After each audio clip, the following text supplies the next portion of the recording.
1972ஆம் ஆண்டு அக்டோபர் திங்கள் 17ஆம் நாள் அண்ணா திராவிட முன்னேற்றக் கழகம் உருவானது. அண்ணா அவர்களின் மீது அளப்பரிய அன்பும் மரியாதையும் வைத்திருந்த எம்ஜிஆர் அவர்கள் அண்ணா அவர்கள் உருவாக்கிய கருப்பு சிவப்பு கொடியின் நடுவில் அண்ணா அவர்களின் உருவத்தை பதித்து அதையே அண்ணா திராவிட முன்னேற்றக் கழகத்தின் கொடியாக்கினார். அந்த அண்ணாவின் உருவத்தை ஆர்ட் டைரக்டர் அங்கமுத்து, உதவி ஆர்ட் டைரக்டர் உபால்டு ஆகியோர் தான் வரைந்தனர். அண்ணா திராவிட முன்னேற்றக் கழகம் தொடங்கப்பட்டதின் அறிவிப்பு வெளிவந்ததும் தமிழகம் முழுவதும் ஒருவித புதுவிதமான எழுச்சி ஏற்பட்டது. அக்டோபர் 18ஆம் தேதியே பல்வேறு பகுதிகளில் எம்ஜிஆர் ரசிகர்களும் எம்ஜிஆர் அவர்களின் அனுதாபிகளும் பொதுமக்களும் மாணவர்களும் அண்ணா திராவிட முன்னேற்றக் கழகத்தை ஆதரித்து எம்ஜிஆர் வாழ்க என்ற வாழ்த்து முழக்கங்களுடன் ஊர்வலமாக சென்றனர். அப்படி விருதாச்சலத்தில் ஊர்வலம் எழுச்சியோடு சென்ற நேரத்தில் பாலக்கரை என்ற பகுதியில் ஊர்வலத்தினர் மீது போலீசார் துப்பாக்கி சூடு நடத்தினர். இதில் துரைக்கண்ணு என்பவர் உயிரிழந்தார். வேன் என்பவருக்கு கையில் துப்பாக்கி குண்டு பாய்ந்து காயம் ஏற்பட்டது. எம்ஜிஆர் அவர்கள் கட்சி தொடங்கிய நேரத்தில் நாடாளுமன்ற உறுப்பினர்கள் KA கிருஷ்ணசாமி, ST சோமசுந்தரம், MLAக்கள் காளிமுத்து, முனு ஆதி, SM துரைராஜ், பே Soundarapandian, GR Edmund, CV Velappan ஆகியோர் திமுகவிலிருந்து வெளியேறி அண்ணா திராவிட முன்னேற்றக் கழகத்தில் இணைந்து செயல்பட்டனர்.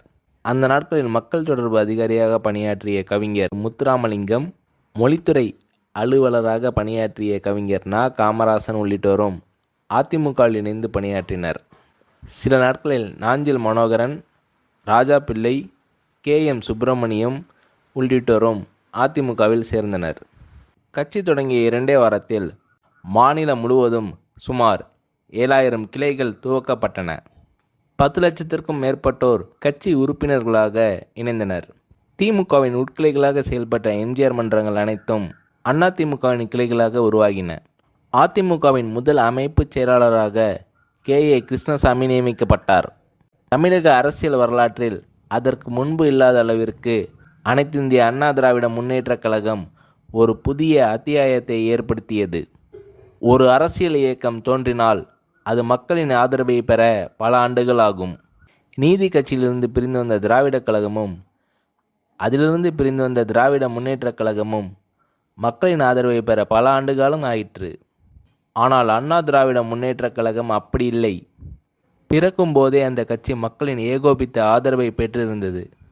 அரசியலே தெரியாத ஏழை பாட்டாளி வர்க்கத்தினரும் தாழ்த்தப்பட்ட சமுதாய மக்களும் எம்ஜிஆரை தங்களை காக்க வந்த இரட்சகனாக கருதி அவருக்கு அமோக ஆதரவை அளித்தனர். அண்ணா திராவிட முன்னேற்றக் கழகத்தின் தொடக்க விழா பொதுக்கூட்டம் சென்னை கடற்கரை சீரணி அரங்கில் நடைபெற்றது. அந்த கூட்டத்தில்தான் KA கிருஷ்ணசாமி அவர்கள் புரட்சி நடிகர் என்ற பட்டம் இனி எம்ஜிஆர் அவர்களுக்கு தேவையில்லை, புரட்சி தலைவர் என அழைப்போம் என முழக்கமிட்டார்.